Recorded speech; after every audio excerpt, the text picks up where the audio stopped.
Hello, my name's Terigrayce and welcome to my channel. So today I wanted to talk to you about flange binding. I realized one of the last videos I posted on finishing a quilt, I left it as I'm just going to finish and put a flange binding on it, and I never showed you. So I thought maybe not everybody knows what a flange binding is. And I will tell you, once I did my first one, I have not gone back to doing a regular binding. I only do flange bindings on all my quilts now, and two reasons. One, I think it frames the quilt very nicely, and that's the main reason. But the second reason is there's no hand stitching involved. So if you're anything like me, I'm getting older, I'm getting arthritis in my hands, it's getting a little more uncomfortable to do hand stitching, even though I love to do hand stitching. But it's a great option for those who are struggling with the with your hands a little bit, with arthritis maybe, and doing the hand stitching. So I want to show you how I do this, and hopefully you'll try it. All right, first let me show you what a flange binding is. So it gives like a piping look. See the black on top of the red? It's really just the two strips together. So you're going to have to sew two strips instead of one. You would sew one strip normally for a regular binding. In this case, you need to make two. And the color that is going to be, the binding color, needs to be 1/4 of an inch wider than the main color. So in this case, I like to, these are the sizes I use. The red, I did, the width was 1.5 inches, and the black I did 1 3/4 wide. And the length, of course, is the length around the whole perimeter of your quilt.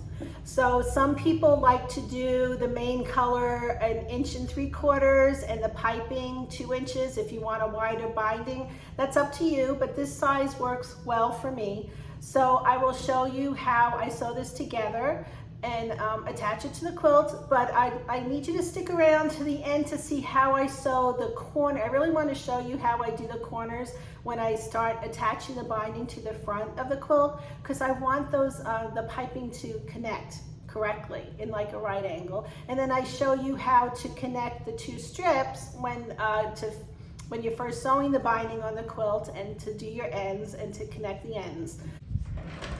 So I have my two strips here. One is 1.5 inches and the other is 1 3/4. The wider one will give me that piping look. So I'm going to take the smaller one, put it on top, and make sure you don't stretch, just lay it gently, and then sew these two together.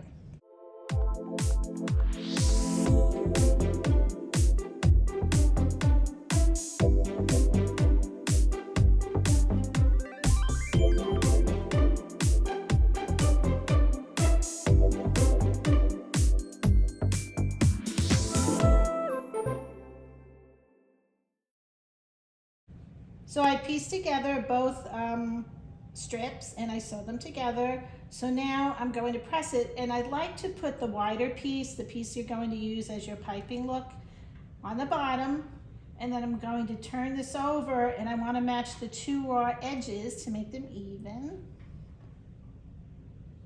I'm using kind of fabrics, they fray a little bit here. And then I just press it, and that way I like to put the wider on the bottom so I could see how it's coming out, how it's pressing. So it looks like piping. Kind of is in a way. So I will continue doing this for the whole strip. Now I know this seems like a lot of work because you're preparing two strips for the binding instead of one, but I also don't do any hand sewing with this, remember? So I save time that way. I will use the machine, sew this on both ends, and I'll show you how we do that after I finish pressing this whole strip.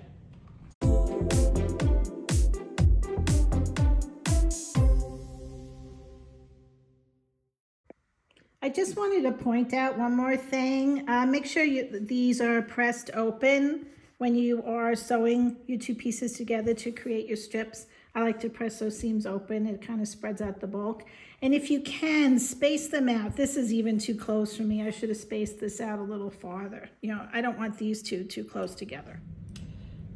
So the binding is all pressed, and I like to wrap it around a hard piece of plastic. Actually, this is for binding. I picked it up at a quilt show years ago, but you could use anything. You could use a piece of cardboard or anything. It just keeps the binding stayed pressed and neat and organized. So there it is. It's all ready to get sewn on the quilt, and I wanted to show you some other examples. So this is a piece that I had gotten at the quilt show. You just tuck the end into the binding, it holds it in place, then you could wrap it around. This is left over from trim, and I kept the plastic, and this is great for wrapping binding to store it in case you're not going to sew the binding on right away. And then I took this and I cut it in half. This was this. So this is for maybe a baby quilt. You don't have as much binding to put, you could still, and I cut 2 slits in here. So this is another piece. So I made 2 storage units out of 1. And if you're anything like me, you're working on more than 1 quilt at a time. So you probably will have more than 1 binding ready to go. So these are great ways to store your binding until you're ready to sew it on. All right, so I'm gonna go to the sewing machine and I am going to start sewing this on just like I would a normal binding. And I will be back. I'm going to attach the binding just like I would a single binding, a regular binding. So I like to mark a 12-inch space, and I do it with pins and a marker, so I will not sew through this 12-inch space. And I leave myself about a 12-inch tail, and that's where I start. So this is the back of my quilt. This is the back of the binding. Here's the binding. Get these threads underneath. I will start right here, and I will remove that pin. Actually, I'll just pin it so it doesn't shift while I get it into place. Again, I keep this on my lap. I have the thread length set at 2. I'm gonna have to remove this because I'm not starting at the end. Okay. Let's get this started. And I will sew this all the way around. And I will do the corners like you do with the regular binding. Fold it over the 1/4 inch.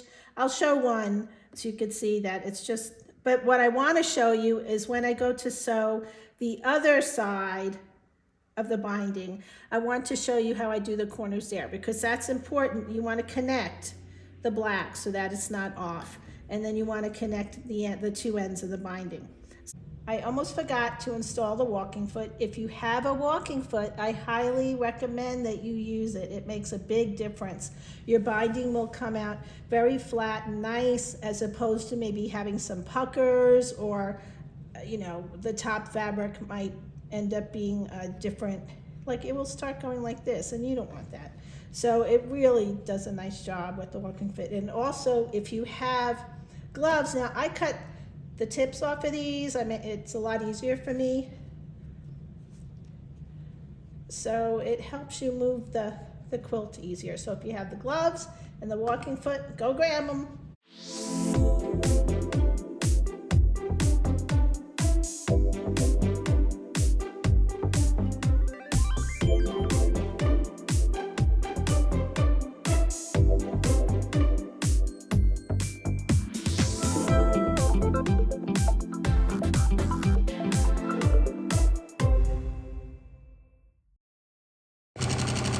I'm coming to the corner, and I would just treat it as a single binding, not a flange binding. You do the same thing.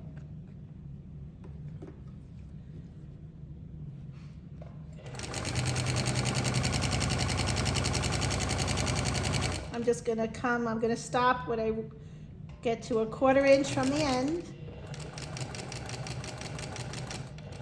You just kind of eyeball it, that looks good. And then I'm just going to do an angle to the point to secure that.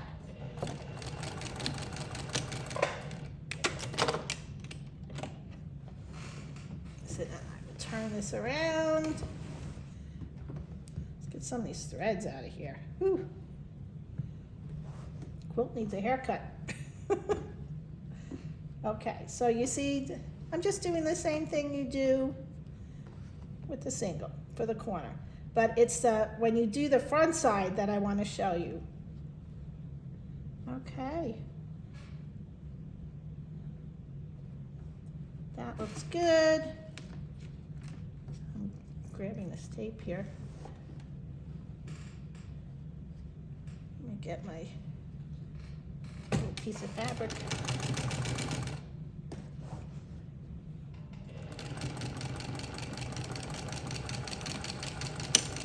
Lock it in, and then continue around the whole quilt. So I will get back with you when this is sewn all the way around, and then I'll show you how I connect the two pieces. So I stopped at my 2 markers where my 12-inch space is, and I use this binding tool. I really like it.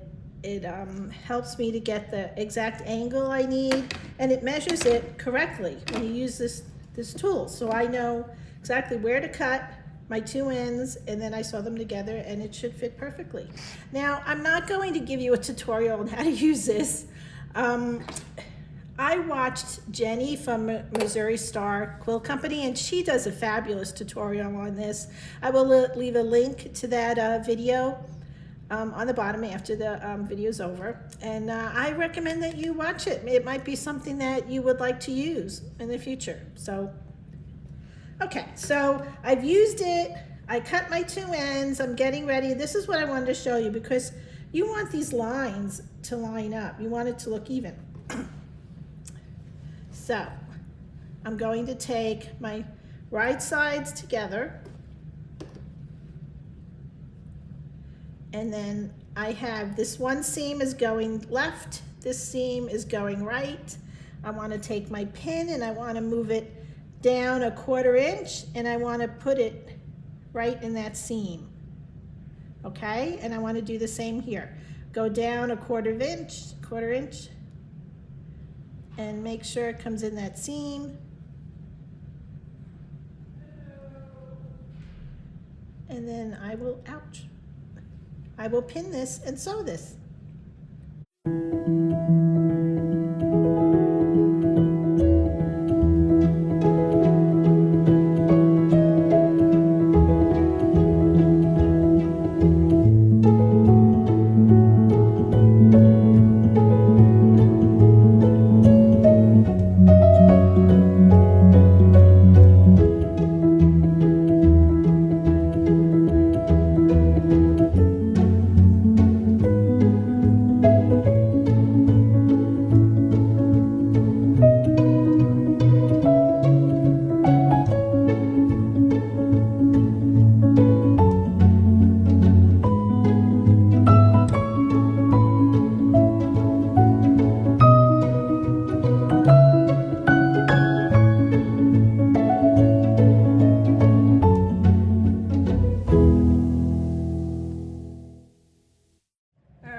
Sewed that seam, and I finger pressed this open. I mean, if you want to bring it to the ironing board, that's up to you, but I could fold this.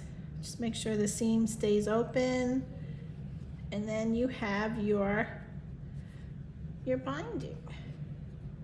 Oh, there we go. I mean, that's as close as, I'm fine with that. It's just off a fraction, but it's so tiny that nobody's gonna notice that. Okay, I'm now sewing the other side.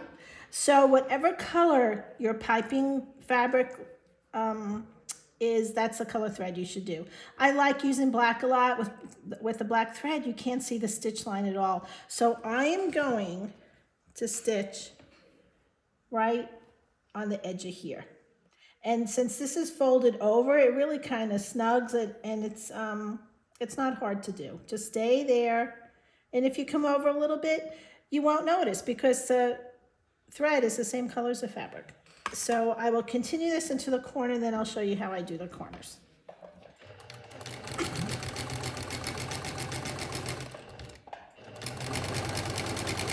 Okay, so I'm coming down to the corner. Now, since I'm coming this direction, I want this flap on top. This side will be on the bottom. So I will take this clip off so you can see what I'm talking about. And I want to make sure I get a nice, I don't want my hand to get in the way of the camera, a nice right angle here. You want these two to match. You might have to manipulate it a little bit, but just get a nice point and just see how I have that folded. And see how it looks, it connects. It looks so much nicer when you do that, so it's not off. So just keep on, if you have trouble, just keep on working on your angle until you get that lined up. And then if you have these clips, I don't normally use these clips, but they help. So let's continue on and I'll show you how I sew the corner. I'm using a black thread on the black piping section. Let's get this out of here. So it really hides a lot. As soon as I get to that corner of the black at the end, I'm going to back stitch a little bit to reinforce it. And then I will turn it around and proceed down the other way, and I will back stitch again this direction, come forward and just back stitch, just to make sure that corner is nice and secure. And then I will just continue stitching and go all the way around until the quilt is finished. And then I will come back and show you when the binding is completely finished and on, and show you the whole quilt.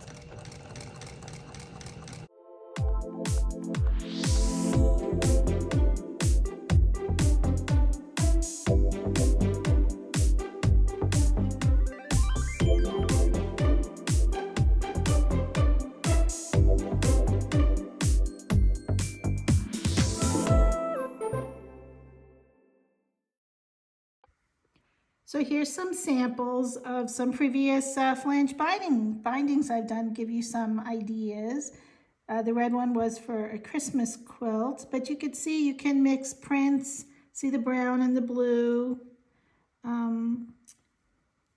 You could even make your binding your label. I have an embroidery machine. It's very old, but it's still working. It still embroiders my name. I think I bought that machine in 2000. It's still kicking. So that's just to give you some ideas. This one, the blue with the black, goes great with t-shirt quilts. And even if you could do gray with the blue, that looks great, because there's going to be a gray t-shirt and a navy blue t-shirt, so it always goes well. I've done that with all my t-shirt quilts I've done. Anyway, just to give you some ideas. So I have now finished the quilt. The binding is completely around the quilt and done, and I will show you a close-up of that in just a few seconds. You know, I'm just getting over a cold, that's why I keep on clearing my throat. I apologize. If you're interested in that quilt, in making that quilt, it is made by Leela Boutiques. I apologize if I'm pronouncing the name wrong. It's L-E-L-L-A. I bought the pattern on Etsy a few years ago, and I believe they still have it on there. And I'm not affiliated, any products that I mention in this video, I'm not affiliated with any of them. I'm not trying to market any products or sell any products. So those are just the pattern or the tools, like the binding tool that I like to use. So I hope it helps you out, and I hope you are inspired to try flange binding if you've never done it before. Please feel free to leave comments. I'll gladly answer any questions you have, help you out. So just subscribe if you'd like to see some more videos, and please, give me a thumbs up if you like this video. And I also, encourage you to check out other videos on flange binding or any other kind of quilting technique you're looking into. When I first started, quilting, there was no YouTube. So please take advantage of that. It's a wonderful tool. I know everybody wants you to subscribe to their channel, but which I would love that. But I really would encourage you to watch as many quilting videos as you can, and you'd be surprised. There's always somebody out there that has a tip or a technique that you never thought of before. And if you take those little bits here and there, and the next thing you know, you've developed your own quilting technique. That's what I do, and I've been quilting almost 25 years, and I still try and watch as many quilting videos as I can, because there's always somebody out there that shows something that I've never seen before. So anyway, have a wonderful day, enjoy quilting, and thanks for watching.